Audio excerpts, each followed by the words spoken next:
Get these bastards out of my sight and damn that wheelchair to hell. Yasmin screamed, her face disfigured by rage, as she tore the 5-carat diamond ring from her finger and hurled it violently at Haitor's bandaged chest.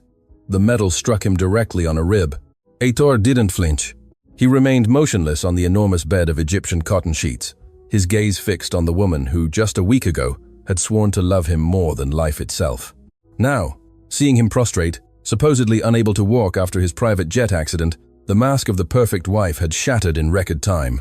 Only 3 days had passed since his return from the hospital, and Yasmin was already demanding full control of the bank accounts in the Cayman Islands and the construction company's shares. He remained silent. His brain, too, seemed to have atrophied. Yasmin paced back and forth across the luxurious master bedroom, her designer heels echoing against the Carrara marble floor. Look at you, the great Haitor Tonali, the business shark, turned into a useless piece of furniture. I won't waste my best years wiping your drool. Haitor, sign the damn power of attorney right now. At that instant, the door opened timidly. It was Alicia, the young housekeeper. She wore her immaculate blue uniform, with small white details on the collar, and her inseparable yellow gloves tucked into her apron pocket. In her arms she carried one of the twins, Victor. With her other hand, she held Peter's hand. The 2-year-old children watched the scene with wide eyes, startled by the screams. "Excuse me, sir," Alicia whispered, lowering her head and trying to make herself invisible. "I heard a noise, and the children got scared. They wanted to see Daddy." Yasmin spun on her heels like a snake ready to strike. Her perfect blonde hair rippled with the abrupt movement as she pointed a finger at Alicia, her bright red manicure glinting under the crystal chandelier. "Who gave you permission to enter here, you pushy servant?" She advanced towards her. Alicia took a step back, instinctively shielding the children with her body. "And get these creatures out of here. They smell of poverty. I've told you 1,000 times I don't want to see Haitor's bastards roaming my room." Haitor felt a volcanic fury rise in his throat, but he clenched his teeth until his jaw ached. He needed to endure. He needed to see the full extent of that woman's moral decay. He closed his fists under the blanket, hiding the strength he still possessed. "Yasmin, my children," Haitor said, feigning a weak, hoarse voice. "Let them stay.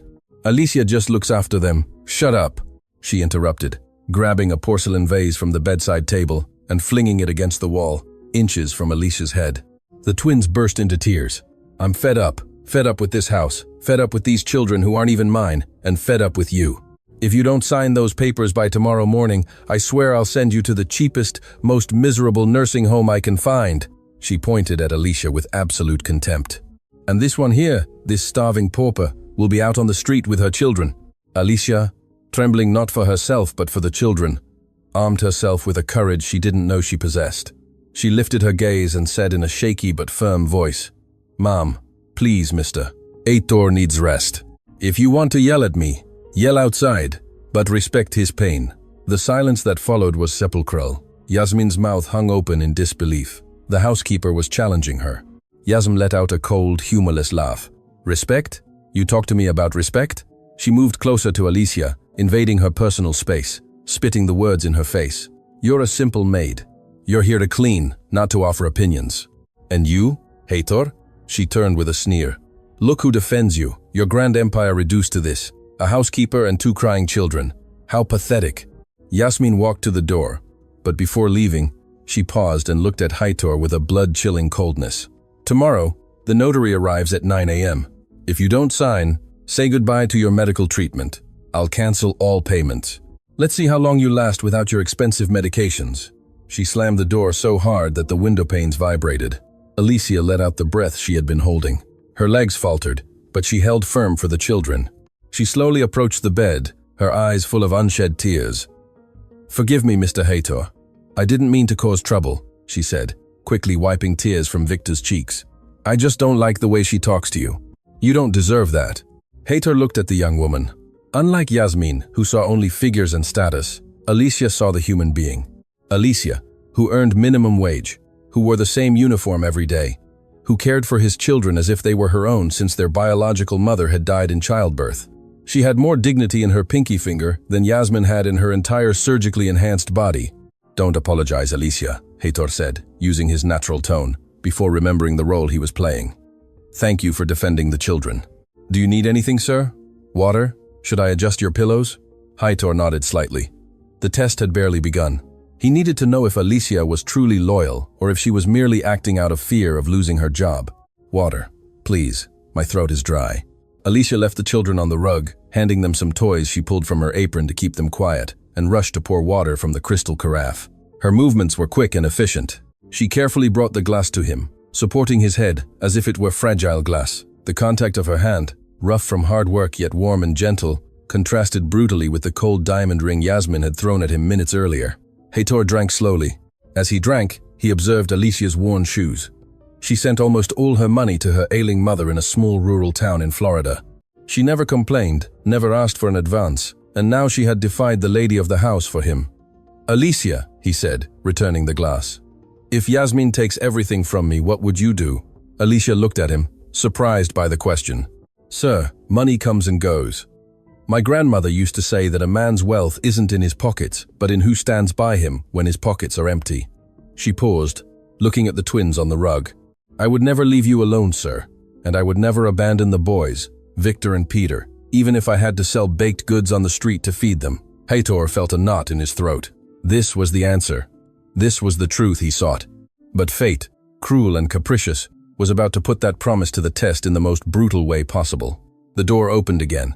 This time, Yasmin was not alone. She carried a black leather briefcase in her hand and a smile that boded no good. Behind her entered Sandro, a junior partner in Heitor's company. A man Heitor had always considered a fawning but harmless parasite. How wrong he had been. Sandro wore an impeccable Italian suit and carried a bottle of Dom Perignon in one hand and 2 glasses in the other. "Good evening, Sleeping Beauty," Sandro exclaimed, laughing as he entered and passionately kissed Yasmin on the lips, right in front of Heitor's bed. "How's the city's most expensive vegetable doing?" "Just as useless as ever," Yasmin replied, returning the kiss with exaggerated lasciviousness, making sure Heitor was watching. "But don't worry, my love. Tonight, as soon as the notary arrives." Heitor slowly opened his eyes. To see his partner kissing his wife in his own bedroom while they plotted to steal from him was psychological torture, designed to the millimeter. "Sandro," Heitor murmured in a hoarse voice, "you were my friend. I gave you a job when no one else would." Sandro let out a burst of laughter and approached the bed, leaning over Heitor. The smell of cheap cologne and alcohol assaulted the millionaire's nose. "Business is business, Heitor. You're finished. Look at you. You're dead weight. I always hated you. Always so perfect, so moral. You make me sick." Sandro turned and poured Yasmin a glass. They toasted, making the crystal clink right above Heitor's head. "To the new owner of Tonali Construction," Yasmin toasted. "And to freedom," Sandro replied. At that moment, Alicia entered with a tray, clean sheets, and chicken broth for Heitor, as she had promised. Upon seeing Sandro and the toasting scene, she stopped, horrified. What's going on here?" Sandro turned and looked her up and down with a sneer of distaste. "And who is this? The famous maid who defends the cripple?" He took a step toward her, invading her space. "Hey, pretty lady, when this one dies or goes to the asylum, you can stay. We'll need someone to clean up after the parties." Alicia recoiled. Her eyes flashed with indignation. "Have some respect. Mr. Heitor is sick, not dead. Please, leave. He needs to rest." Yasmin quickly approached and slapped the tray. The bowl of broth flew and shattered on the floor, splattering Alicia's uniform and the Persian rug.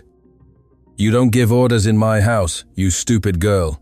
Clean that up right now and get ready, because when the notary arrives, you're going to be a witness. I want you to see your beloved boss sign his own death sentence and leave you out on the street." Heitor watched Alicia kneel to pick up the broken ceramic pieces. Her hands trembled, not from fear, but from impotence. He could see in her eyes that she was calculating, thinking of how to save him. "Don't do anything, Alicia. Don't put yourself in danger for me." "And what are you going to do with the children?" Alicia asked from the floor, without looking up, as she gathered the shards. Sandro and Yasmin exchanged a complicit and cruel glance. "Ah, the bastards," Sandro said, taking a gulp of champagne. "I have a contact near the border, an orphanage, unofficially, let's say. They pay well for healthy, blonde children. We get rid of the problem and even make some extra money for the honeymoon." Heitor's heart stopped for a second. Then it began to beat with the force of a jackhammer. They were going to sell his children. It was no longer just about money. They were monsters. The fury he felt was so intense that his fingers curled into his palms until they bled beneath the blanket. Alicia suddenly stood up, a sharp ceramic shard still in her hand. "Over my dead body!" she screamed, completely forgetting her role as a maid. "You won't touch these children. They belong to Mr. Heitor." Sandro laughed as if watching a chihuahua bark at a wolf. "How cute! You think you can stop us?" He looked at his watch. "The notary arrives in 10 minutes. After the signing, we'll deal with you and the brats. Yasmin, call security to bring the car to the door. Tonight we're cleaning house." Heitor closed his eyes. 10 minutes. He had 10 minutes to prepare. He needed the notary to be present. He needed the crime to be blatant, with legal witnesses, to put them in jail for the rest of their lives. "Alicia," Heitor called softly. "Leave. Take the children to their room. Lock yourselves in." "But, sir," Alicia looked at him with desperation. "Do as I say," he ordered, placing special emphasis on the words, trying to convey a message with his gaze. "Trust me." Alicia held his gaze for a few seconds. She understood there was a plan, or at least a desperate plea. She nodded, swallowing her tears, and left the room almost running. Yasmin laughed. "Victor, even your loyal little dog knows when she's lost." Alicia ran down the stairs, her heart in her throat. She didn't go straight to the children's room. She knew that locking the door wouldn't stop two men like Sandro and the bought-off security guards. She needed to buy time. She needed to do something. She went to the kitchen, her territory. There, among the pots and knives, she felt a little safer, but her hands wouldn't stop trembling. "They're going to sell the children." That phrase echoed in her mind like a fire alarm. She looked at the chef's knife block on the granite counter. Could she? No. She wasn't violent, but for Victor and Peter, for those boys who called her mommy when no one was listening, she was capable of transforming into a lioness. Suddenly, she heard heavy footsteps in the corridor. It was Yasmin. She came to get more ice for the champagne, humming a cheerful tune, completely oblivious to the pain she was causing. Alicia wiped her tears with the back of her hand and planted herself in the middle of the kitchen, blocking the path to the refrigerator. Yasmin entered with an empty glass in her hand and stopped dead when she saw the maid standing there, her gaze fixed and defiant. "What are you doing standing there like a scarecrow? Get out of my way. I need ice." "No," Alicia said. Her voice sounded strange, deep, laden with an authority she had never used. Yasmin blinked in surprise. "Excuse me? What did you say?" "I said no." Alicia took a step forward. "I won't give you ice. I won't let you keep celebrating Mr. Heitor's misfortune. You are a wicked woman, Mrs. Yasm. God is watching." Yasm let out an incredulous laugh, tossing the glass onto the kitchen island with a dry thud. "God? You talk to me about God? God doesn't exist in this zip code, darling. Here, money rules, and that money is going to be mine. So get out of my way before you regret being born." "I'm not leaving, and I won't let you take the children. I'm calling the police right now." Alicia reached into her apron to grab her old cell phone. It was a mistake. Yasmin, with quick reflexes fueled by adrenaline and malice, slapped the phone from her hand and threw it forcefully against the opposite wall. The device shattered. "No one is calling anyone!" Yasmin screamed. Then, she raised her hand and delivered a brutal, resounding slap across Alicia's cheek. The sound of skin against skin echoed in the empty kitchen like a gunshot. Alicia's head snapped back from the impact, and her cheek immediately began to sting, turning red. Alicia brought her hand to her face, holding back tears, but didn't move an inch from her position. "Hit me if you want," Alicia said, looking at Yasmin with unwavering dignity. "Kill me if you want, but I won't let you hurt this family. You don't know what love is. You're empty inside." Yasmin raised her hand to strike her again, blinded by rage at being defied by someone she considered inferior. But before she could hit her a second time, the sound of the main doorbell interrupted the violence. "The notary," Yasmin said, lowering her. "You were saved by the bell, servant, but don't think this is over." She smoothed her hair and left the kitchen, pushing Alicia with her shoulder as she passed. "Get upstairs right now," she ordered, without looking back. "You're going to be a witness, whether you like it or not. And if you open your mouth to say anything off script, the twins will suffer the consequences." Alicia stood alone in the kitchen for a moment, breathing raggedly. Her cheek ached, but her soul ached more. She looked up at the ceiling, as if she could see Heitor lying in bed through the walls. Upstairs, in the master bedroom, Heitor had heard everything. He had activated the baby monitor that Alicia usually used to watch the twins, which he had casually left on in the kitchen. He heard the confrontation, he heard the slap, he heard the threat. Heitor was sitting on the edge of the bed. His legs, strong and functional, were firmly planted on the floor. His fists were white with tension. She hit her, he whispered to himself. She hit her for defending me. It was enough. The original plan was to wait for Yasmin to sign the fraudulent document to obtain definitive legal proof. But this had gone too far. They had laid a hand on Alicia. They had threatened his children. The bedroom door opened. Sandro entered first, followed by a short, bold, sweating man carrying a briefcase. The corrupt notary, Dr. Braga. Behind them came Yasmin, smiling triumphantly. And finally, Alicia, with her red, swollen cheek, walking like a condemned woman. Heitor quickly returned to his invalid position, leaning back and covering his legs. "Here we are," Sandro announced, rubbing his hands together. "Doctor, proceed. Let's make this quick. We have dinner reservations, and the invalid needs his beauty sleep." The notary approached the bed, pulling out documents filled with legal jargon and a golden pen.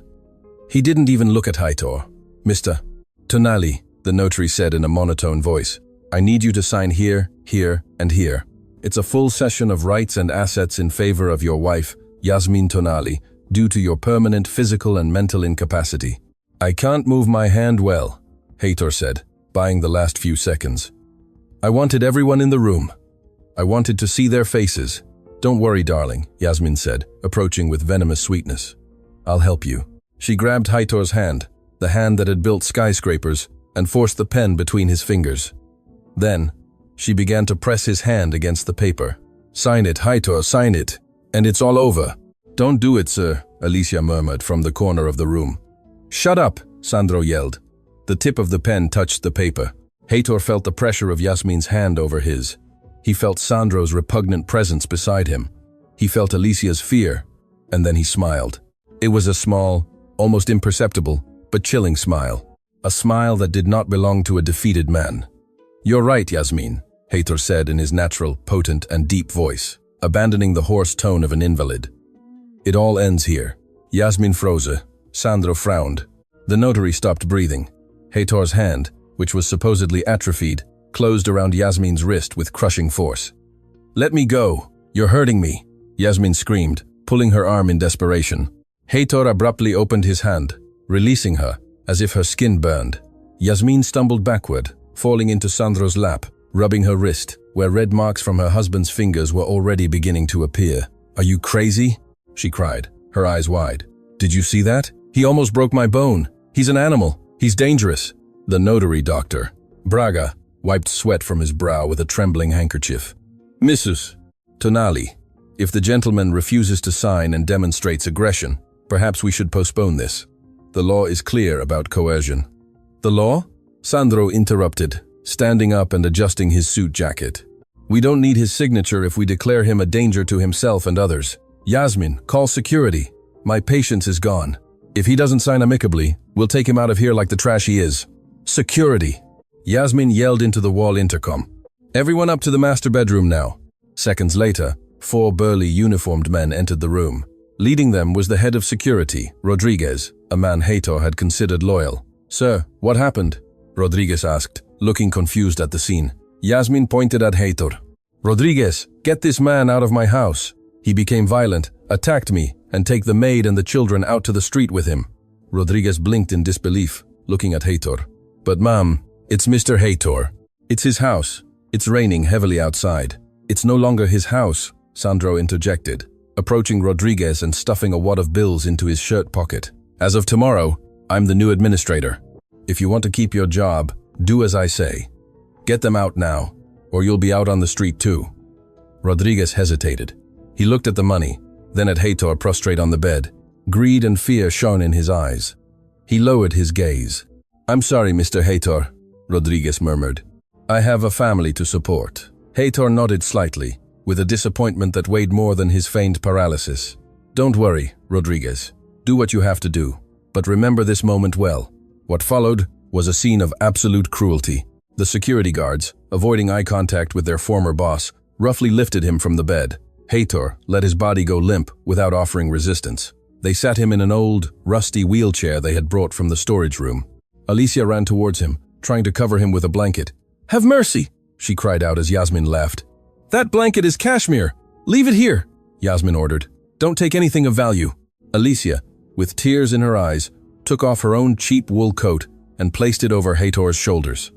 Then, she picked up Peter and held Victor's hand. "Go." "Sir, I'm here," she whispered, her voice broken. The procession descended the main staircase. Yasmin and Sandro followed from the balcony, glasses in hand, enjoying the spectacle like Roman emperors watching Christians being thrown to the lions. As they reached the main door, Rodriguez opened it. The sound of the storm rushed in forcefully. The wind howled, and rain fell like icy curtains. A Florida summer downpour, the kind that strikes suddenly and without warning. "Out!" Yasmin shouted from upstairs. "And don't come near my property again, or I'll call the police for trespassing." Rodriguez pushed the wheelchair to the end of the access ramp and left them there under the torrential downpour. "I'm sorry, boss," Rodriguez said, before running back inside and closing the heavy oak door. The thud of the door sounded like a final gunshot. They were left alone. The darkness of the night was cut only by lightning flashes. Heitor, sitting in the old chair, felt the cold water drench his clothes in seconds. The twins began to scream and cry, terrified by the thunder and the cold, but then he felt some arms embrace him. They were not the arms of defeat, they were Alicia's arms. She didn't run for shelter. The first thing she did was embrace him and the children, creating a human shield against the rain with her own fragile body. "It's okay, don't worry, Mr. Heitor," she shouted to be heard over the wind. "I won't let you get sick. Come on, there's a bus stop down the hill. We'll take refuge there." Alicia positioned herself behind the wheelchair. Her shoes slipped on the wet asphalt. The old chair had locked wheels, but she pushed. She pushed with a strength born of pure love, not for the millionaire, but for the human being. Her muscles tensed. Her feet bled inside her cheap shoes, but she didn't stop. Heitor, head bowed to shield himself from the water, felt an emotion he had never experienced with all his millions. He was being saved, truly saved. They reached the small concrete structure of the bus stop. It was dirty and graffitied, but the roof protected them from the direct rain. Alicia braked the chair and rushed to seat the children on the concrete bench, pulling out some small chocolates she had saved from her pocket. "Look, my loves, it's an adventure," she told the twins, wiping their little faces with her cold hands. "Eat this, everything will be fine. Daddy is here, I am here." Then she turned to Heitor, knelt on the dirty ground in front of him, taking his cold hands between hers to give him warmth. "Sir," she said, looking at him with mascara streaked by the rain, but with a gaze of steel. "I need to tell you something I should have told you before." Heitor looked at her. The moment of truth had arrived, but it wasn't he who would speak first. The sound of the rain drumming on the bus stop's tin roof created a bubble of acoustic isolation. The world of luxury, betrayals, and lies had been left behind. High on the hill, inside the illuminated mansion. Down here, in the darkness and cold, only the truth existed. "Sir," Alicia said, taking a deep breath, "I know you're not paralyzed." Heitor's world stopped for a second. The distant thunder seemed insignificant compared to that confession. "What?" he asked, genuinely surprised. He had fooled the best doctors with bribes. He had fooled his wife, his partners.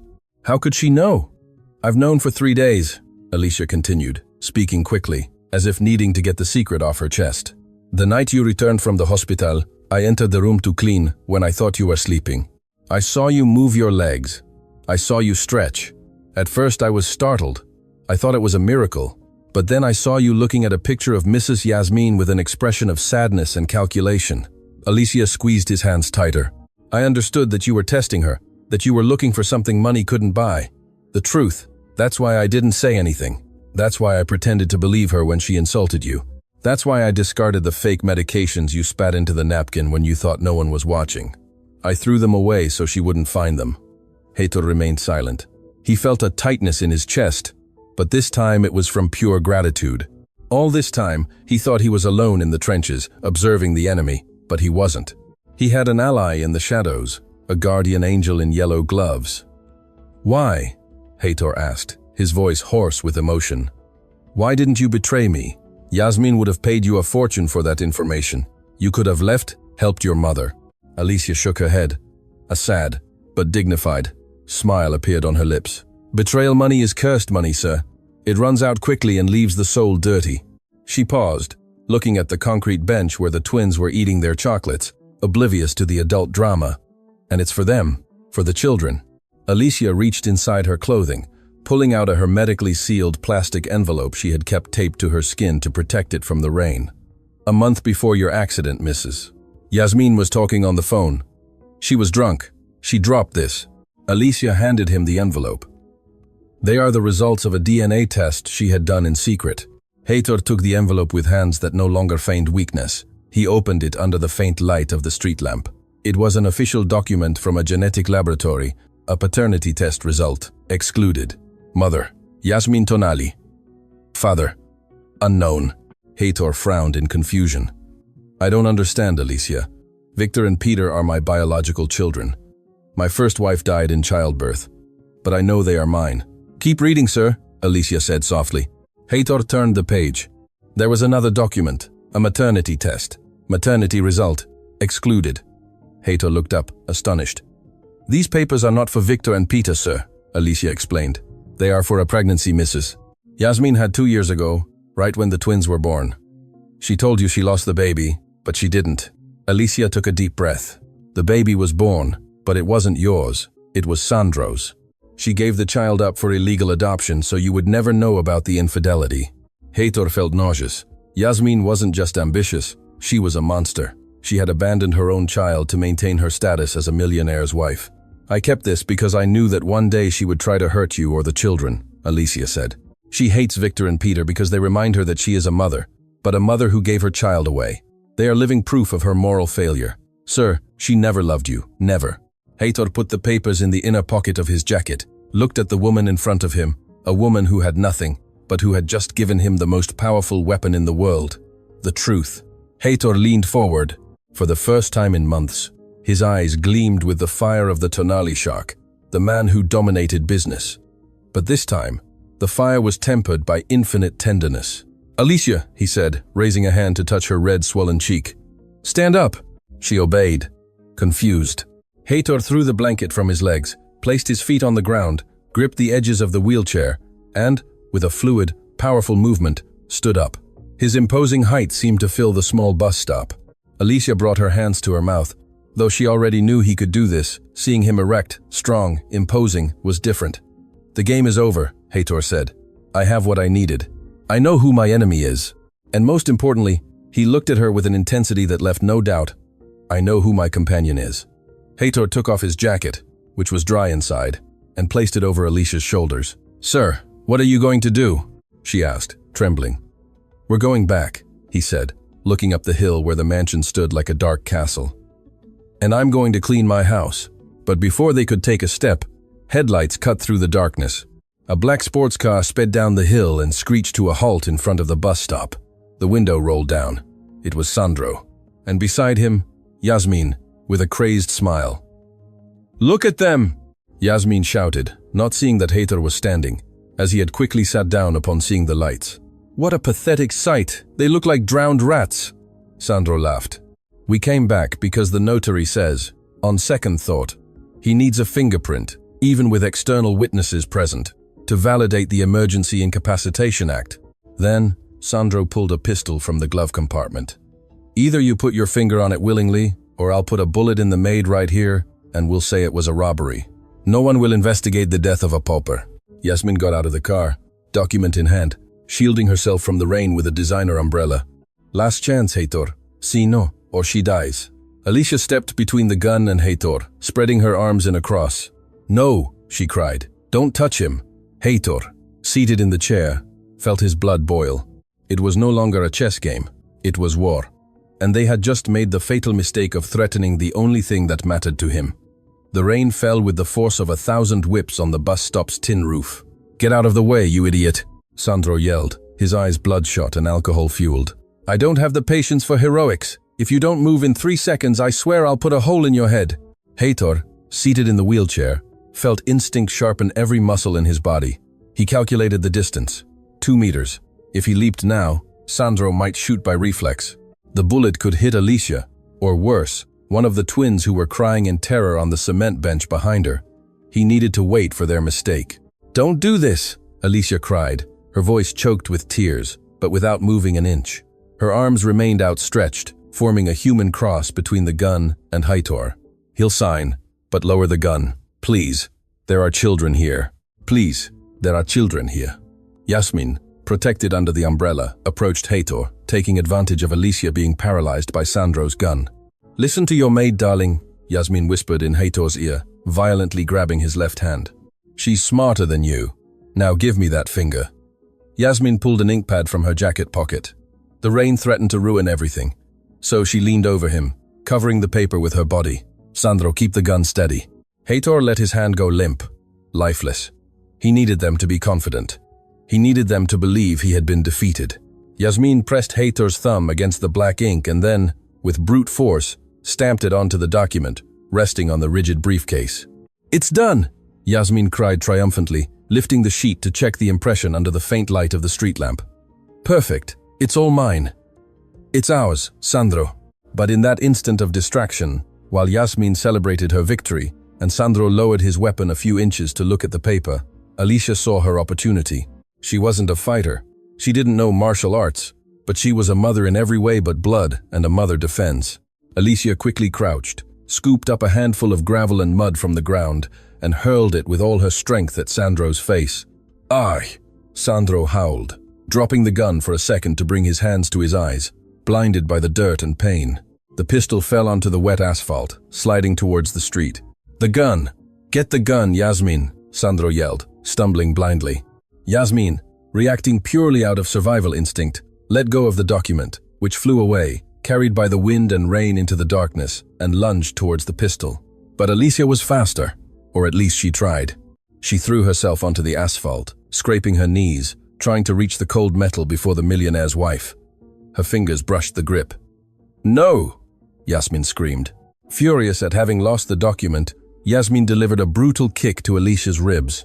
The dull thud of the impact made Heitor close his eyes for a fraction of a second, feeling her pain as his own.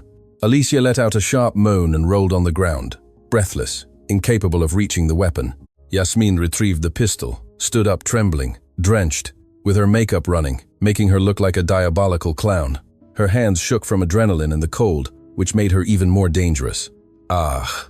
Yasmin screamed, pointing indiscriminately between Alicia and Heitor. "You ruined me! I lost the paper! Now I have to kill all of you and say it was a robbery gone wrong!" Sandro, wiping his eyes on his sleeve, regained his blurry vision and rushed over to Yasmin. "Give it to me!" He snatched the gun from her. "You don't have the guts. I'll do it." Sandro walked towards Heitor. The pistol's barrel glinted under the light. He was 1 meter away, the perfect distance.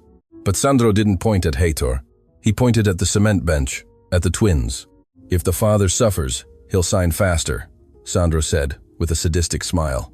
"Let's see what happens if I put a hole in one of the little blondies." Victor and Peter's crying had turned into a lacerating scream, a childlike plea that pierced the storm. Seeing the evil man pointing that black thing at them, the boys clung to each other, trembling with pure terror. Alicia, on the ground, tried to get up. She clutched the side where Yasmin had kicked her, writhing in pain and water. "No, not them! Kill me!" she cried, dragging herself through the mud towards Sandro's boots, grabbing his ankle in a last desperate effort to stop him. "They're babies! Please, have mercy!" Sandro looked at her with disgust and shook her off with a dry kick to her shoulder, making her fall onto her back again. "Get out of here, trash!" Sandro raised the gun again, pointing directly at Victor's head. "Heitor, I'm going to count to 3. If you don't promise me on video that you'll hand over everything tomorrow, I'll shoot." 1. The world slowed down for Heitor. He could see the raindrops falling in slow motion. He could see the terror in his children's eyes. He could see the desperation and unconditional love on Alicia's face, thrown in the mud, willing to die for children who weren't hers. And he could see the stupid arrogance of Sandro and Yasmin. They believed they were in control because they had a gun, but they forgot something basic. A weapon is only dangerous if the one holding it is faster than a father's fury. 2, Sandro said, tightening his finger on the trigger. "Let go of my son, Sandro."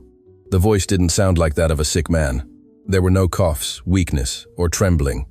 It was an order, a deep, resonant command, charged with such strong authority that it seemed to cut through the very rain. Sandro stopped. The tone of voice was so unexpected, so dissonant with the image of the invalid, that his brain took a second to process it.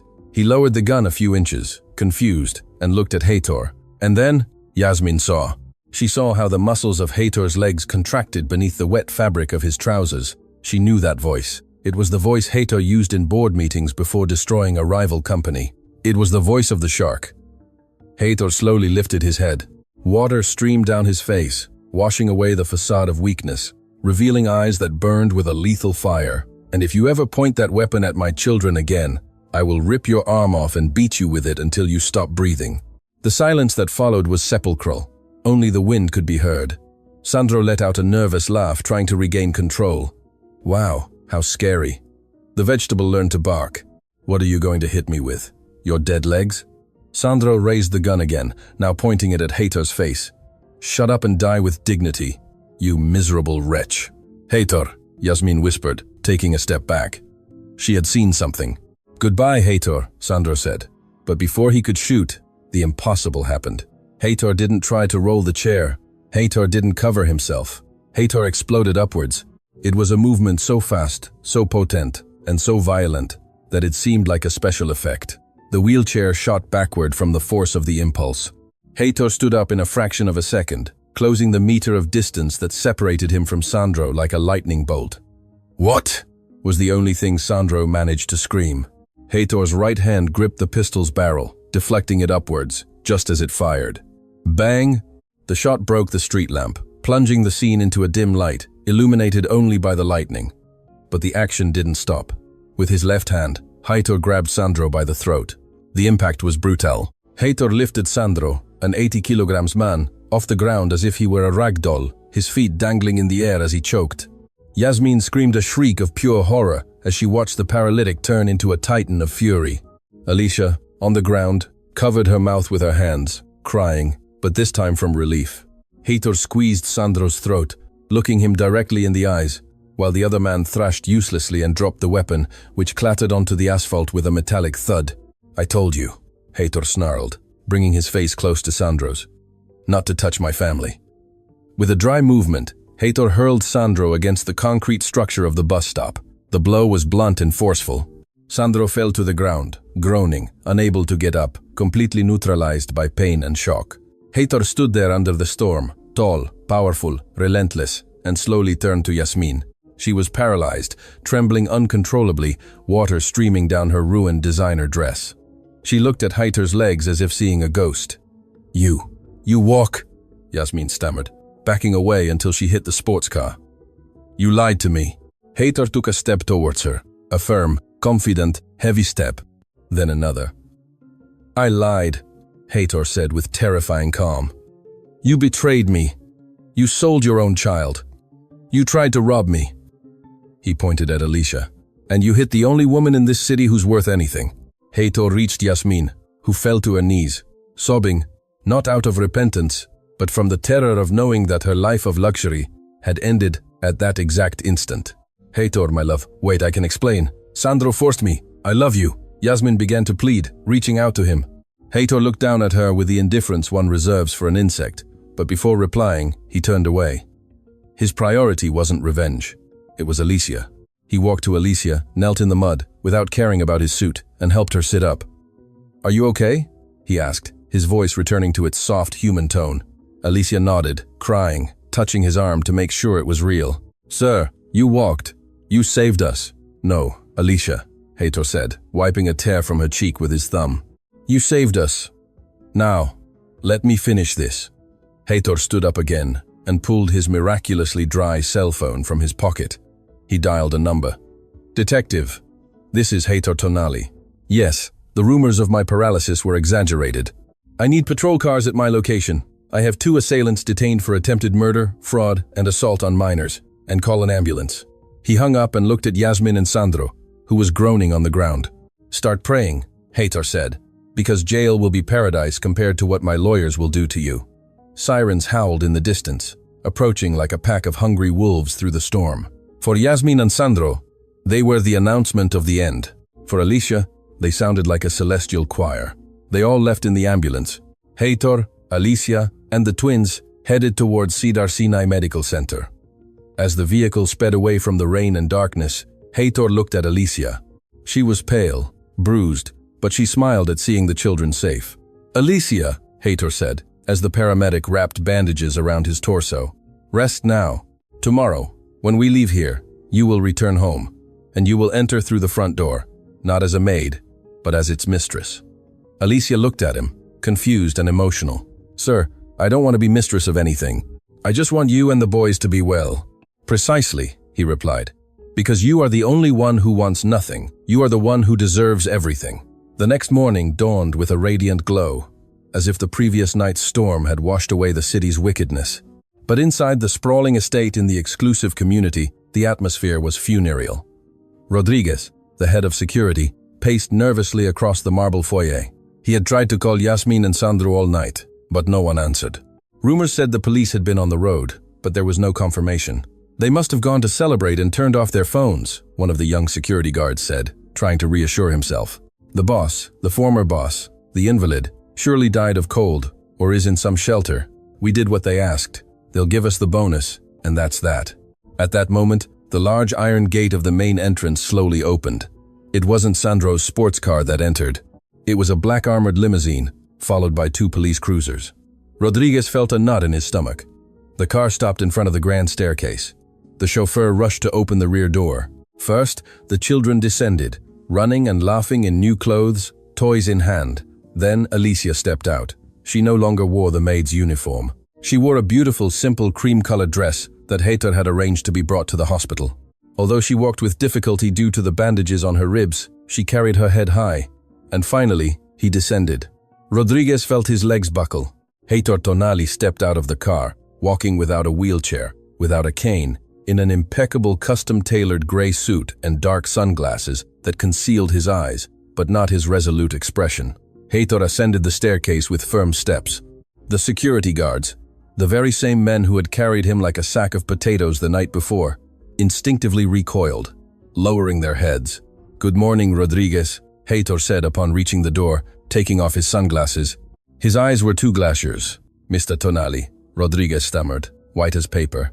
"It's a miracle! You're walking!" "We were so worried. Mrs. Yasmin said that." "Save your speech, Rodriguez." Heitor entered the foyer like a king, reclaiming his throne.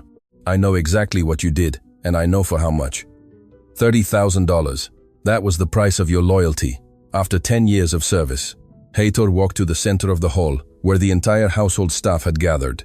Cooks, gardeners, maids, all looked with astonishment at Alicia, who stood beside their employer, as an equal, not as a subordinate. "I want everyone to listen carefully," Heitor announced, his voice echoing in the high walls.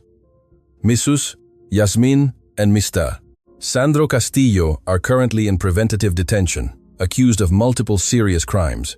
They are no longer welcome in this house, nor in any of my companies.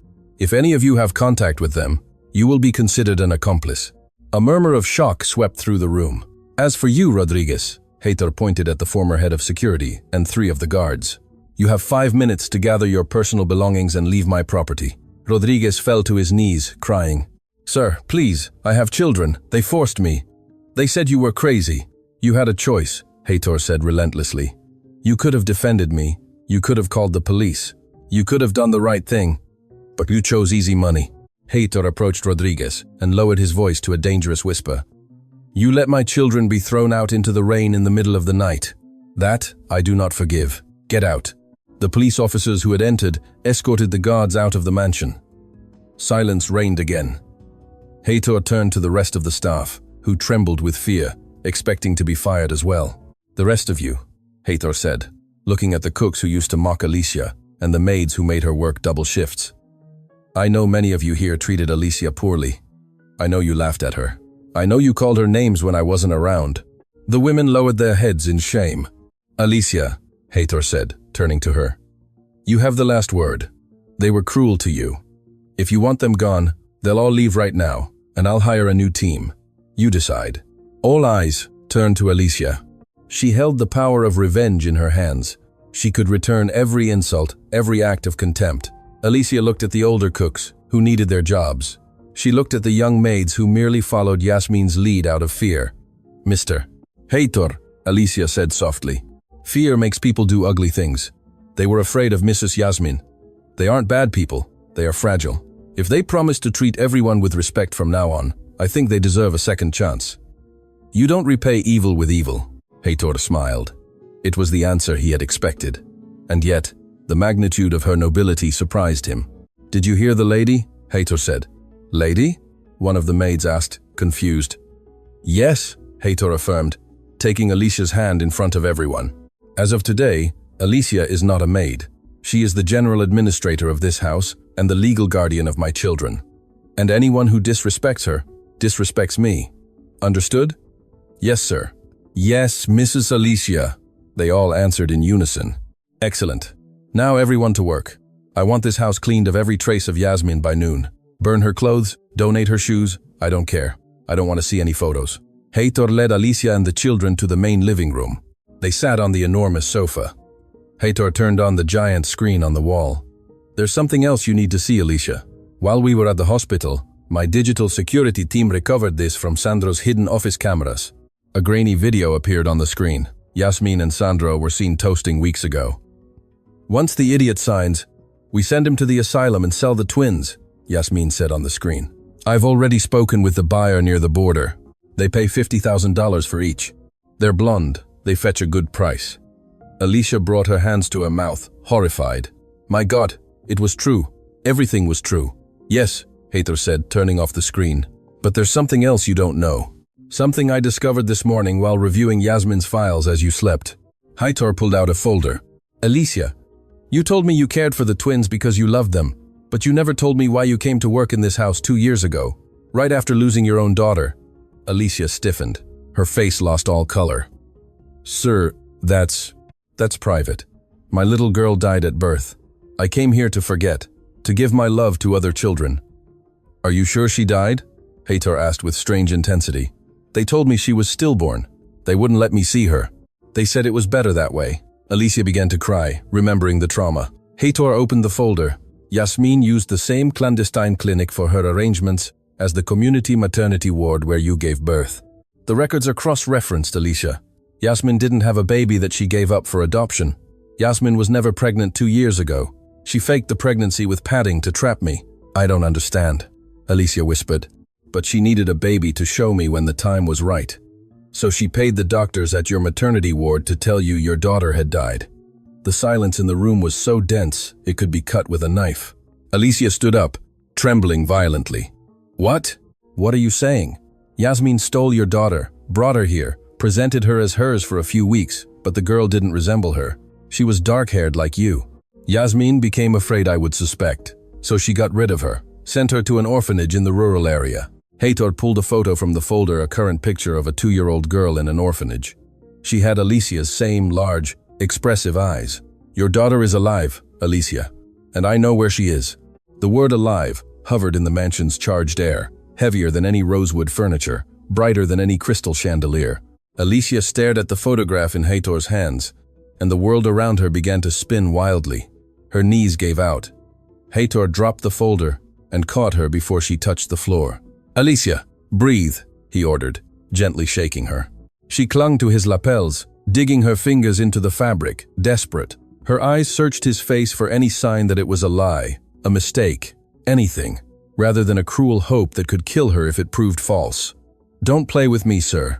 Don't play, she sobbed, her voice a soul-wrenching whisper. I saw her. They told me she was gray, that she wasn't breathing. They lied to you, Alicia. Everyone lied to you for money. Heitor told her with fierce intensity, looking directly into her eyes to convey certainty. Yasmin paid the doctor, paid the nurse. She gave $10,000 to each of them to tell you your daughter had died and hand her over through the back door. She needed an urgent baby to pretend hers had been born prematurely. But when she saw that the girl had your features and not hers, she panicked. Heitor signaled to the escort leader waiting at the door. Prepare the car and notify the helicopter pilot. We're going to a remote town in the heart of Florida right now. A remote town? Alicia asked, stunned. But that's far. By helicopter, it's 40 minutes, Heitor replied, helping her up. Your daughter has waited 2 years. Tonight, she sleeps at home. The flight was a blur of propellers and noise. Alicia, seated opposite Heitor in the leather cabin of the private helicopter, didn't look at the landscape. She pressed the girl's photo against her chest the entire journey, praying in silence, promising God and all the saints that if this were true, she would give her whole life in gratitude. Heitor, respecting her trance, said nothing, but continued to watch her, ensuring that anxiety didn't make her faint. They landed in a dusty field on the outskirts of the historic town. An armored SUV was already waiting for them. The shelter, ironically named Little Angels, was a gray brick building with peeling paint and rusty barred windows. The place smelled of dampness and boiled soup. When Heitor entered, with his impeccable suit and aura of power, the place seemed to shrink. The director, a short, nervous woman named Mrs. Henderson, came out of her office, wiping her hands on her skirt. "Mr. Tonali, it's an honor." "We weren't expecting," the woman stammered, looking fearfully at the armed security guards flanking the entrance. "I didn't come for a social visit, Mrs. Henderson," Heitor cut in with a glacial voice. "I came for a little girl, admitted 22 months ago under the name Maria N. She was brought by an intermediary from the capital." The woman paled. "Sir, records are confidential, and closed adoptions cannot be." Heitor pulled a folded paper from his inner pocket.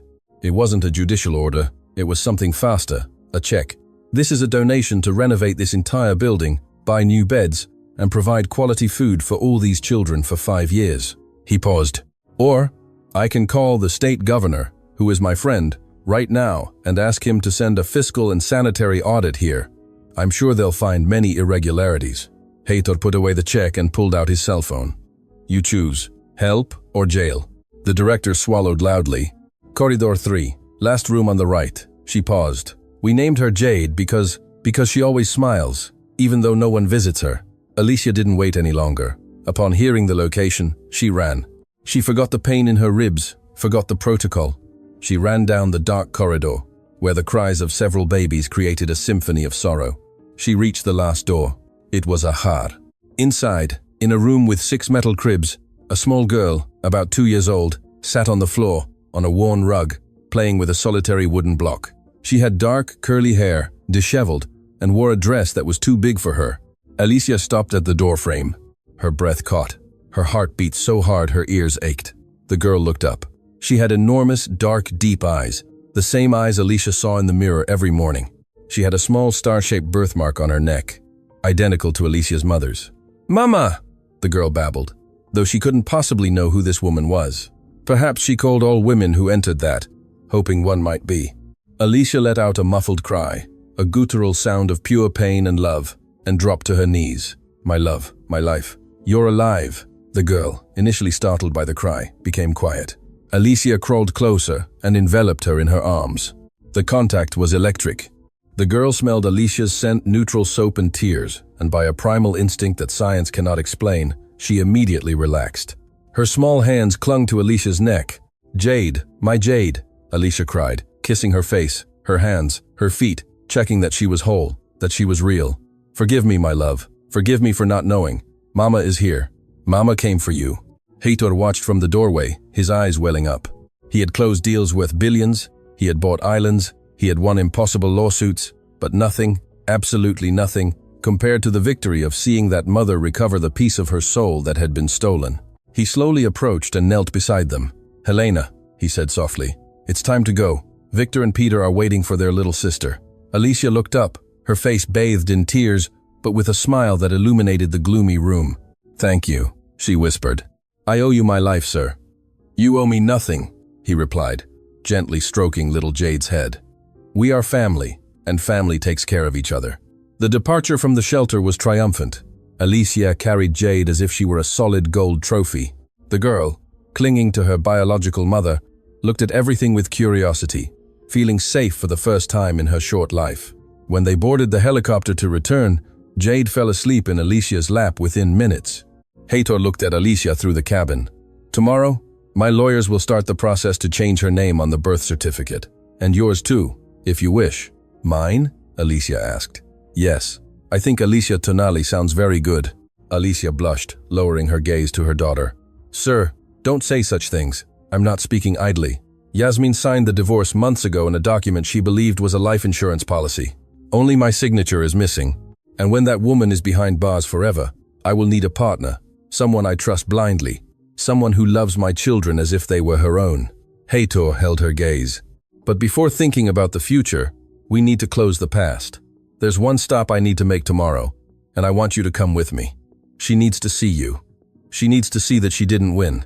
The sound of the steel bars closing behind Heitor echoed like a cannon shot in the State Women's Correctional Facility. The corridor was long, lit by flickering fluorescent lights. The smell of cheap disinfectant and confined humanity was pungent. Beside Heitor, Alicia walked with her head held high, wearing a navy blue suit he had bought for her. She no longer looked like the domestic worker. She looked like the owner of the world. Her daughter Jade was safe at home with the twins and a trusted nanny supervised by 3 security guards. The inmate refuses to eat, Mr. Tonali, the prison warden, a severe woman unimpressed by famous surnames, informed him.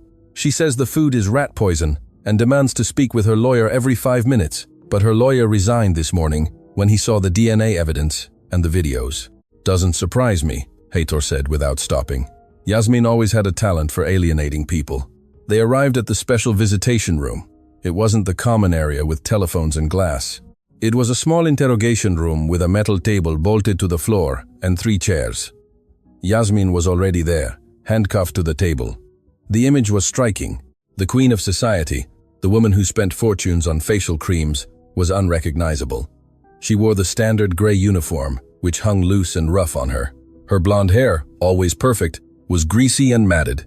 Without makeup, her face showed an unhealthy pallor and deep, dark circles that betrayed sleepless nights.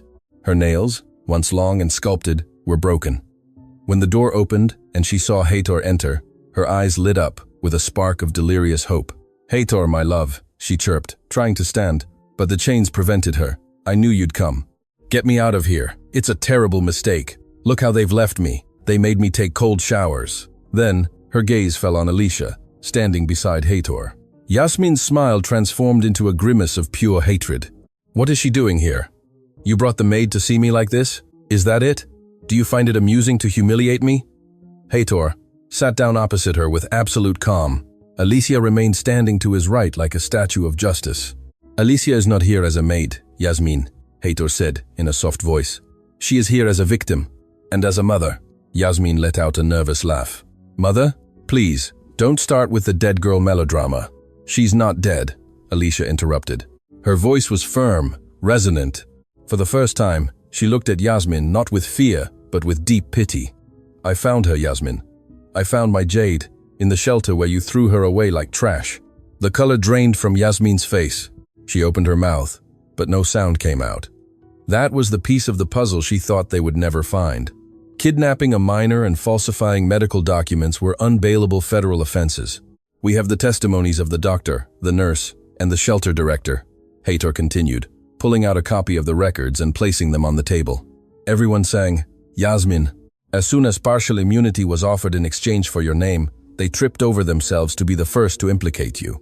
Yasmin began to tremble. Tears, real this time, of pure terror, began to well up. "Heitor, please," she begged, changing tactics. "I was afraid of losing you. I did everything for us. I wanted to give you a family." Heitor leaned forward. "You betrayed me with my partner. You planned to steal everything from me. You tried to sell my children, and you stole an innocent woman's daughter to cover your lies. There isn't a single atom of love in your body, Yasmin. You are a black hole." "Sandro forced me," she screamed. "He planned everything. I'm a victim of violence. He threatened me." Heitor shook his head wearily. "Sandro says the opposite. And the security videos from the house where you laugh while planning my demise confirm his version." Heitor stood up and signaled to the guard to open the door. "Wait, where are you going?" Yasmin shouted, tugging at her chains. "Don't leave me here. I won't survive here, Heitor. I'm your wife." "Not anymore," he said. "My lawyer is bringing the divorce papers tomorrow. You get nothing. The prenuptial clauses are clear in cases of infidelity and serious crime. You don't get a cent." Heitor paused at the door and looked at Alicia. She held a small, worn suitcase in her hand. I almost forgot," Heitor said. "Alicia brought something for you." Yasmin looked at the suitcase with confusion. "What is it? Money? Jewels?" Alicia stepped forward and placed the suitcase on the metal table. "It's the clothes you arrived at the mansion in 5 years ago, Mrs. Yasmin," Alicia said. "Mr." Heitor kept them in the attic. Torn jeans, a cheap t-shirt, and worn sandals. "It's what you came with, and it's all you're leaving with." Yasmin stared at the suitcase as if it contained a bomb. The metaphor was brutal. All her social ascent, all her luxuries, wiped out in one stroke. She had returned to square one, but now with a 40-year sentence ahead of her. "Damn you all," Yasmin howled, completely losing her composure, throwing herself against the table. "I hate you. I hope you die, Alicia. You're a starving pauper. Always have been. Always will be." Heitor opened the door and walked out into the corridor, followed by Alicia. Yasmin's screams echoed behind them, bouncing off the concrete walls. "Heitor, come back! Don't leave me! I'm scared!" The guard closed the heavy metal door, silencing the cries at once. The silence that followed was the most beautiful sound Heitor had heard in years. They walked towards the exit, towards the daylight streaming into the main courtyard. Heitor stopped before leaving and looked at Alicia. She was crying, but they were tears of liberation. "Are you okay?" he asked. Alicia nodded, wiping her eyes. "I feel pity for her, sir. There's so much anger inside her that she'll never be happy, even if she had all the gold in the world." "That's the difference between you and her, Alicia," Heitor said, taking her hand and intertwining their fingers for the first time openly, without barriers of class or contract. "You have a heart that no gold in the world can buy, and that heart is the only thing I want in my life from now on." They stepped out into the sunlight. The chauffeur opened the limousine door.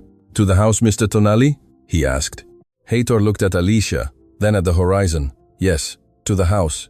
We have 3 children waiting to go to the park." The car pulled away, leaving behind the gray prison and the woman who had confused value with price. As they drove off, Heitor knew that the true story had not ended. In fact, it had just begun. A story without lies, without fake wheelchairs, without masks. A story written by truth. 6 months had passed since the prison doors closed behind Yasmin. 6 months that, compared to the previous years of coldness and appearances, felt like a century of light. The sprawling estate in the exclusive community was no longer that cold marble mausoleum where silence was the norm and children's laughter was forbidden. Now, upon crossing the threshold, the first thing that greeted visitors was not the arrogance of a security guard, but the aroma of cinnamon, pine, and hot chocolate. It was Christmas Eve, the first true Christmas that house had seen in decades. In the grand hall, where Yasmin once hosted exclusive cocktails for people who hated each other, there was a gigantic Christmas tree decorated not with designer crystal ornaments, but with handmade decorations by 3 children, Victor, Peter, and little Jade. "Daddy, Daddy, look what Jade made!" Victor shouted, running across the Persian rug with a drawing in his hand. Heitor, seated in his favorite armchair by the fireplace, put his book aside. He no longer wore stiff suits indoors. He wore a comfortable wool sweater and sweatpants. His face, once marked by stress and distrust, now had the soft lines of someone who smiled frequently. "Show me, champ." Heitor took the drawing. They were colorful scribbles, supposedly representing 5 people holding hands under a giant Christmas tree. "It's a work of art. We're going to put it in the most important place in the house." "In the safe?" Peter asked innocently, remembering where his father used to keep valuable things. Heitor let out a deep laugh and pulled the 2 boys into a hug. "No, son. Valuable things don't go in the safe anymore. They go on the refrigerator for us to see every day. The safe is for boring papers. This here is art." From the kitchen, Alicia watched the scene, leaning against the doorframe. Her transformation had been subtle but profound. She no longer wore the blue uniform with yellow gloves. She wore an elegant red velvet dress that accentuated her dark skin and black hair, now loose and shimmering. Her hands, though manicured, remained the hands of a working woman who didn't hesitate to knead dough or wipe a tear. She still sometimes felt like an intruder in this dream. Imposter syndrome attacked her at night. Do I really deserve this? Me? The girl who came from a rural town, with nothing. But then Heitor would look at her, or Jade would run into her arms, shouting "Mommy," and the doubts would dissipate like fog before the sun. "What are you thinking about, mistress of the house?" Heitor's voice startled her from her thoughts. He had approached without her noticing, and now he held her by the waist from behind, resting his chin on her shoulder. Alicia leaned back against his chest, feeling the solidity of the man who had gone from an unattainable boss to a life partner. "I was thinking that a year ago I was crying in my small service room, praying for a miracle," she confessed softly. "And I think of Yasmin, alone in that cell tonight." Heitor sighed, not with sadness, but with the resignation of someone who accepts justice. Yasmin chose her own path, Alicia. Every decision she made, every lie, every act of cruelty, was a brick in the cell she built for herself. Don't waste your light thinking about her darkness. Tonight is a night to celebrate. "You're right," she said, turning to look him in the eyes. "The guests are ready." This was Heitor's other great revolution. For Christmas dinner, he had not invited business partners, bankers, or politicians. The guests of honor were the new head of security, an honest man who had replaced the trader, Rodriguez, the cooks, the gardeners, and their families. Heitor had decided that no one would work that night serving him.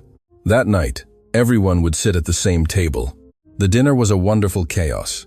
There were toasts, anecdotes, and homemade food prepared by everyone. Heitor, the great magnate, took it upon himself to serve wine to the staff, a gesture worth more than any year-end bonus, although he had also given them generous bonuses. At the end of the night, when the children were already yawning and the staff had left with full hearts and hands laden with gifts, Heitor took Alicia's hand. "Come with me for a moment," he whispered. "To the balcony." The night was cold, but the sky was clear, studded with stars that looked like diamonds scattered on black velvet. From the balcony, the illuminated city could be seen in the distance, aloof and remote. Heitor leaned against the railing, looking at the horizon. "You know, for years I stood here with a glass of whiskey in my hand, looking at those lights, and I felt like the poorest man in the world," Heitor said in a reflective voice. "I had millions in the bank, yes, but I had no one to tell how my day had been, no one to cover me with a blanket if I got sick. I was surrounded by sharks waiting for me to bleed." He turned to Alicia, taking her hands in his. His eyes shone with an emotional intensity he rarely showed. "When I faked that accident, I was looking for the truth. But I found something much greater. I found you, Alicia." He paused, letting the words sink in. "You taught me that dignity is priceless, that loyalty cannot be bought, and that love is the only thing that saves us from ourselves." Alicia felt tears well in her eyes. "Heitor, you saved my daughter. You gave me a home." "No," he interrupted her. "You made us a family, and a family should have the same name." Heitor reached into his jacket pocket and pulled out a thick brown envelope. "This arrived this afternoon. It's my Christmas present for you and Jade." Alicia opened the envelope with trembling fingers, reading the heading of the legal document. "Full adoption decree of minor. Jade Tonali. Adoptive father Heitor Tonali." Alicia brought her hand to her mouth, stifling a sob. Heitor had legally adopted Jade. She was no longer just Alicia's daughter living in his house. She was his daughter before the law, with the same rights, the same inheritance, and the same surname as the twins. "I wanted her to know, when she grows up, that she is not a guest," Heitor said. "She is my daughter, and you are the mother of my 3 children." Alicia couldn't speak. She threw herself into his arms, crying with pure happiness, soaking his wool sweater. Heitor held her tightly, burying his face in her hair, breathing in her scent of peace. "But one thing is missing," he said, gently pulling away and wiping her tears with his thumbs. "One last formality to make our family whole." Heitor took a step back, and right there, under the stars and the December chill, the man who never knelt before anyone, knelt before the former housekeeper. He pulled out a small black velvet box. When he opened it, there was no ostentatious, vulgar diamond, like the one he had given Yasmin. There was an elegant ring with a deep blue sapphire, surrounded by small, brilliant-cut diamonds, classic and eternal. "Alicia, I don't offer you a perfect life. I have my demons, I have my bad days, and I'm stubborn. But I offer you my entire life. I offer you my respect, my fidelity, and my love, until the last day I breathe." He paused, looking at her. "Would you do me the infinite honor of marrying me and being the true mistress of this house and this heart?" Alicia looked at the ring, then at Heitor. In his eyes, she saw the reflection of everything they had been through together. The humiliation, the fear, the rain at the bus stop, the rescue at the shelter, everything had led them to this precise moment. "Yes," she said in a clear, strong voice. "Yes, Heitor. Yes to everything. With you, until the end of the world." Heitor slid the ring onto her finger. It fit perfectly. He stood up and kissed her. It was a long, passionate kiss, a seal of promise between 2 souls who had found each other in the midst of the storm. At that moment, the glass door to the balcony burst open. "Gross. Are you kissing?" Peter shouted, covering his eyes.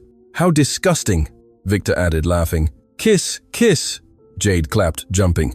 Heitor and Alicia pulled apart, laughing. The 3 children ran towards them in their pajamas, throwing themselves at their legs in a chaotic and wonderful group hug. "What are you little ones doing awake?" Heitor asked, carrying Jade in one arm and holding Victor with the other. "We heard a noise," Peter said. "Did Santa Claus arrive?" Heitor looked at Alicia. Then he looked at his children and, finally, at the house full of light and warmth behind him. "Yes, my children," Heitor said with the absolute certainty of a man who finally understood what life was about. "Santa Claus has arrived, and he brought the best gift of all. Something better, princess," Heitor replied, looking at Alicia with adoration. "He brought a future. Money can buy a house, but only love can build a home.